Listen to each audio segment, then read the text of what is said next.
নমস্কার, সকলকে স্বাগত জানাই নতুন একটা ভিডিওতে। আশা করছি সকলে খুব ভালো আছেন, সুস্থ আছেন। আজ সকাল সকাল আমাদের ওস্তাদিটা একবার দেখুন। সাইকেলটা নিয়ে কি করবে খুঁজে পাচ্ছে না।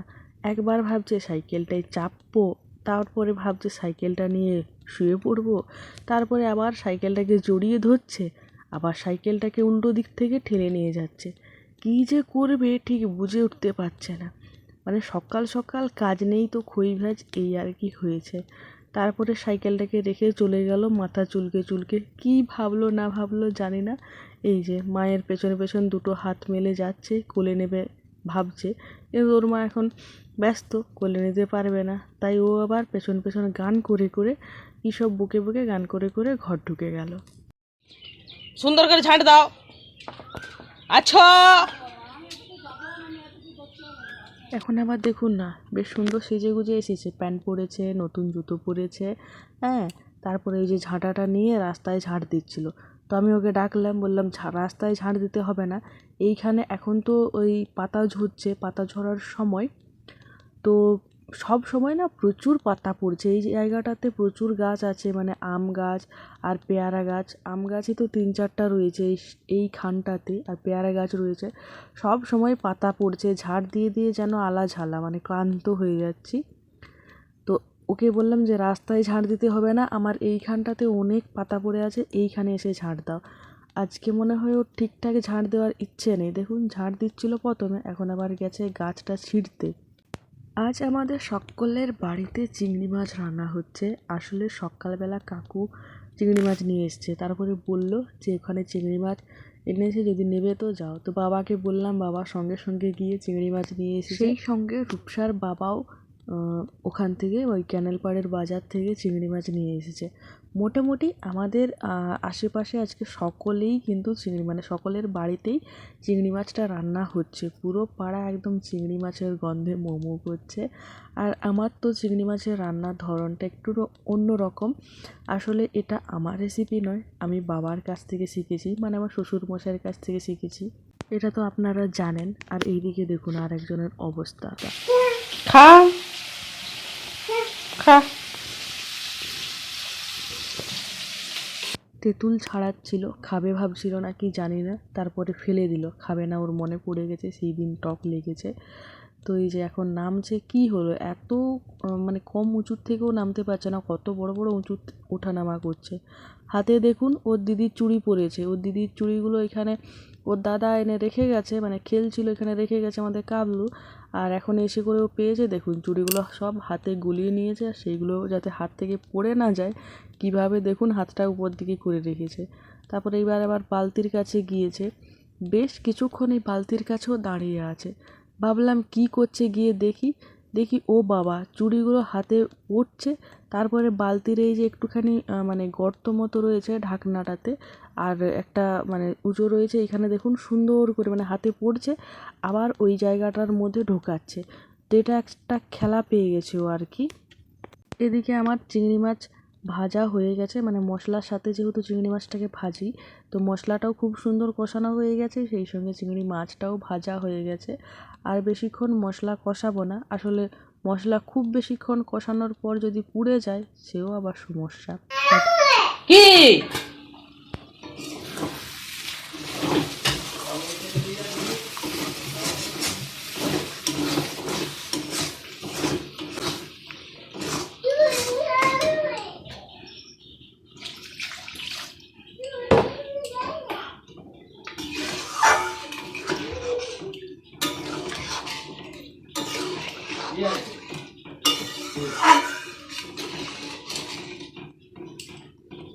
আমি রান্না করছি আর ও আছে আমার কাছে, মানে পটকু আমার কাছে রয়েছে।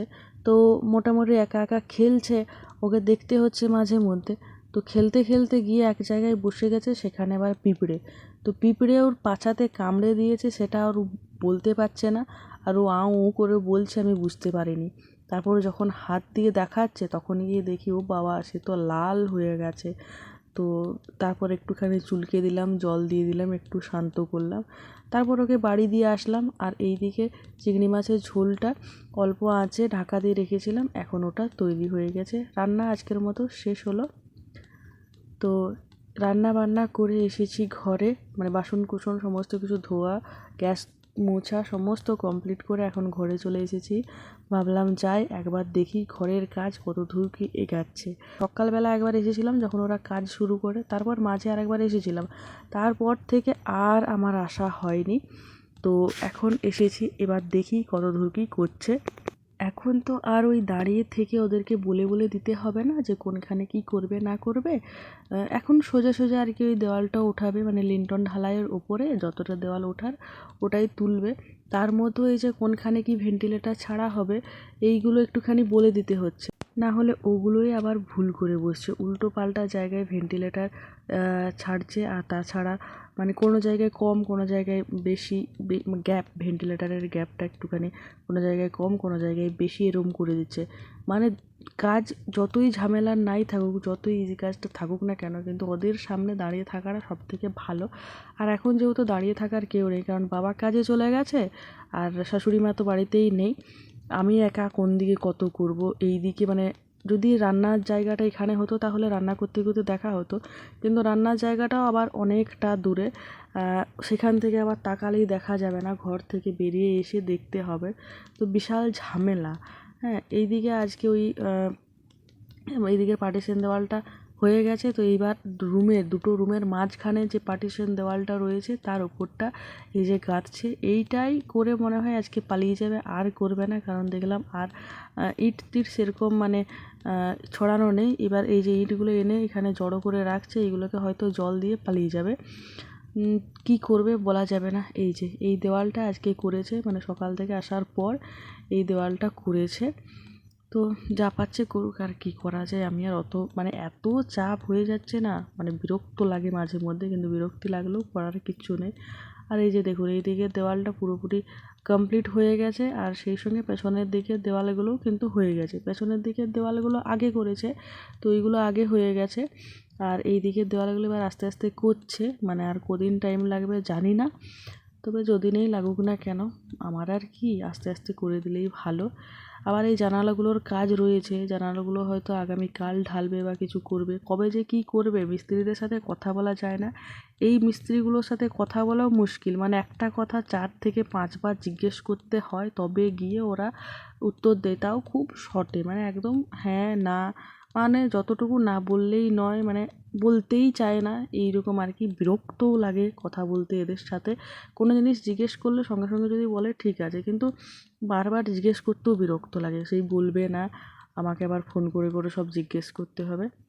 যাই হোক, একটা পার্সেল ছিল, এই ভিডিওটা হয়তো এর আগের দিনের বা পরের দিনের জানি না, ছিলই জমা হয়ে, তাই ভাবলাম আপনাদের দেখাই। এই দিন আমি অর্ডার করেছিলাম, মানে সেল দিয়েছিল, অফার দিয়েছিল আর কি, সেল তো নয় অফার দিয়েছিল। তো অফারে আমি অনেকগুলো জিনিস অর্ডার করেছিলাম, দুটো কুর্তি যেগুলো হয়তো ইতিমধ্যে আপনারা দেখে নিয়েছেন, আর আবার বোতল, জলের বোতল দিয়েছিলাম, স্টিলের বোতল দিয়েছিলাম, আবার কাচের বোতল দিয়েছিলাম। তো দেখি আজকে কোনটা এসেছে। আর এই প্যাকেজিংটা আনবক্সিং করতে আমার একটু সমস্যা হচ্ছিলো, কারণ আমি ভাবছিলাম যে কোন দিকটা দিয়ে খুলবো। আসলে এই প্যাকেটগুলো আমি সবসময় এমনভাবে খোলার চেষ্টা করি যাতে পরে আমি এগুলোকে ব্যবহার করতে পারি। তো আর এইগুলো এমনভাবে মানে করা থাকে না, যদি যে কোনো জায়গা থেকে টেনে দিলে এমন ছেড়ান ছিঁড়বে, এগুলো আর পরে ব্যবহার করা যাবে না। তো আজকে এই যে কাচের বোতলগুলো এসেছে, কাচের বোতলগুলো দেখুন কি মানে থার্ড ক্লাস একটা প্যাকেজিং করে দিয়ে পাঠিয়েছে। কাচের মানে কাচের গ্লাস নয়, সরি, কাচের বোতল। কাচের বোতল যে কোনো সময় আর কি ভেঙে যাওয়ার চান্স থাকে, তো একটুখানি ভালো করে পেকিং করে দিতে পারতো, কিন্তু দেখুন কি একবারে বাজেভাবে পেকিং করে দিয়েছে। যাই হোক, এসেছে দেখলাম বেশ ভালোই। তো সাইজগুলো দেখছি অনেক ছোট ছোট। আমি যখন এগুলো অর্ডার করি তখন দেখলাম যে 1 লিটার ক্যাপাসিটি, 1 লিটার লেখা ছিল। তো এগুলো আদৌ 1 লিটার হবে কি না আমার মনে তো বিশাল সন্দেহ। তবে এই কাচের বোতলগুলো খুবই সুন্দর, মানে কোয়ালিটিটা খুবই সুন্দর এসেছে। আর ঢাকনাটা দেখুন স্টিলের এসেছে, স্টেনলেস স্টিলের এসেছে। একটা এটা মোটামুটি ভালোই এসেছে, দেখুন না এই যে সেই এগুলোকে কী বলে, থার্মোকলের র্যাপ করা আছে। তো এটা সহজে হয়তো ভাঙতো না, কিন্তু আরেকটা একেবারে বাজেভাবে প্যাকেজিংটা করেছে। পুরো একদম সিম্পল, জোর হয়তো ঠোকাঠুকি হয়ে গেলেই ভেঙে একদম গুঁড়ো গুঁড়ো হয়ে যেত। আর আমি আবার এমনভাবে আনবক্সিং করলাম, এটাকে রিটার্ন করতে গেলেও মুশকিল হতো আমার পক্ষে। যাই হোক, আমার তো একটা টেনশন এখন যে কাঁচের বোতলগুলো কোথাও ফেটে টেটে গেছে বা কোনো জায়গায় যদি কোনো কানা টানা রয়েছে, সেগুলো দেখার জন্য তো অবশ্যই বোতলে জল ঢেলে দেখতে হবে, আর সেই সঙ্গে আবার 1 লিটার আছে কি না সেটাও দেখতে হবে। তো আমি তো একটুখানি টেনশন করছিলাম, কারণ বোতলগুলোর সাইজটা খুবই ছোট, যদিও বোতলগুলো অনেকটা মোটা মোটা মানে চওড়া, তবে কাঁচের বোতল তো আমার মানে হাজার রকমের টেনশন হচ্ছিল, এখন হাজার রকমের হাজারটা চিন্তা হচ্ছিল। আমি এই জন্য জানালার এখানে আলোতে রেখে ভালো করে দেখে নিচ্ছিলাম যে কোনো জায়গায় কোনো ফাটাফাটি দেখা যাচ্ছে কি না, তারপরে জল ঢালবো। কারণ জল ঢাললে সেই জল তো পুরোপুরি শুকনো করা যাবে না, রিটার্ন দেওয়ার সময় আবার যদি জল দেখে তখন আবার কি না কি ভাববে, কি জানি রিটার্ন নেবে কি নেবে না। তার জন্য আগে প্রথমে ভালো করে দেখে নিচ্ছি যে কোনো কানা বা কোনো জায়গায় কোনো ফাটা বা কোনো দাগ টাগ কোনো কিছু দেখা যাচ্ছে কি না। তো সেরকম কোনো কিছু আমি দেখতে পেলাম না, তাই আমি এটাকে এটাই জল ঢেলে মাপটা দেখবো বলে ঠিক করলাম। তো এই যে একটা প্লাস্টিকের জলের বোতল ছিল, যেটা হচ্ছে 1 লিটার, দেখতেই পাচ্ছেন এখানে 1 লিটার লেখা আছে। তো এই জলের বোতলটাকে আমি প্রথমে জল দিয়ে ভর্তি করেছি, মানে 1 লিটারের জলের বোতলে যতটা জল থাকে সেই রকম ক্যাপাসিটিতে আমি ভর্তি করেছি বোতলটা। এরপর আমি এই 1 বোতল ভর্তি জলটাই কাঁচের বোতলগুলোতে ঢেলে দেখব যে এটা 1 লিটার হয় কি না।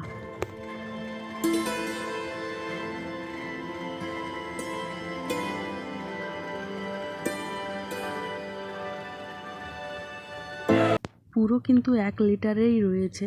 আমার মনে তো প্রচুর সন্দেহ ছিল, কিন্তু আমি বুঝতে পারিনি যে কাঁচের বোতল ছোটো হলেও জলটা বেশি ধরাবে। তাও আবারও সন্দেহ হচ্ছিলো, তাই আমি আমার ঘরে একটা ঘটি আছে, এটা হচ্ছে 1 লিটার। তো এই ঘটিটা 1 ঘটি ভর্তি করে জল নিয়েছি এবং এটাও ঢাললাম, দেখলাম যে না 1 লিটার করেই রয়েছে বোতলগুলো। এবার এই জলটা মানে জল ভর্তি বোতল কিছুক্ষণ রাখবো, তাহলে কোথাও ফাটা কানা কিছু থাকলে বোঝা যাবে। কিছুক্ষণ রেখে দিই।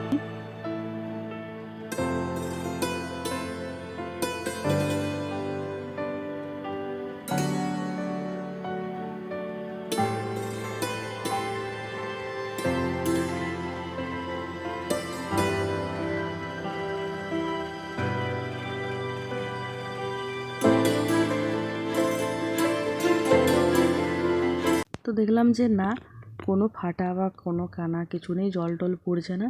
তাই জলগুলোকে ফেলে একটু সার্ফ দিয়ে ভালো করে ধুয়ে আবারও হালকা গরম জল দিয়ে ভালো করে ধুয়ে আর জল ভর্তি করে রেখে দেবো। তারপর ওই জল ফেলে তারপরে খাওয়ার জল ভরবো। তো আজকের এই ভিডিও এই পর্যন্তই থাকলো। কেমন লাগলো আজকের এই ভিডিও অবশ্যই কমেন্টে জানাবেন। ভালো লাগলে একটা লাইক করবেন, আর আমার ভিডিও আপনাদের দেখতে ভালো লাগলে অবশ্যই আমার চ্যানেলটা সাবস্ক্রাইব করবেন। দেখা হচ্ছে খুব শীঘ্রই নতুন আরও একটা ভিডিওতে। আজকের মতো এই পর্যন্তই।